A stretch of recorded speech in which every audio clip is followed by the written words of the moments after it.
initially I was like, oh, my guys will probably be 50 to 70 and I'll do their testosterone and everything. And then I had, some 40s come in, and then I had some young 30s come in, and then I had some 20-year-olds, and they have documented low testosterone and are, essentially suffering with the same symptoms. I mean, a 25-year-old should not have a lower testosterone than a 75-year-old.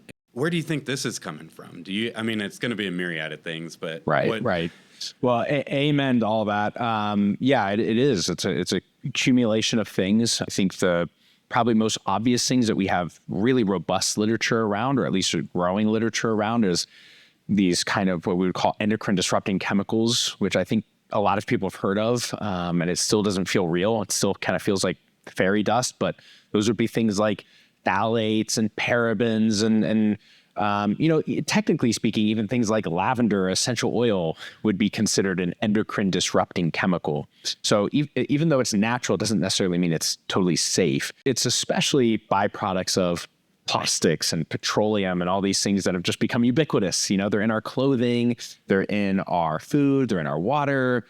We shower with them, practically speaking. They're just everywhere in our society.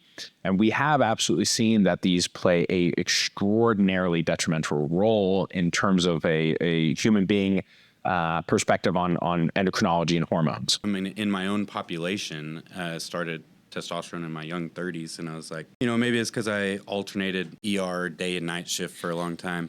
Maybe it's because I sprayed cactus poison and mesquite poison every summer and doused myself in that. I don't know what mine was specifically, but it's, just kind of a combination of everything.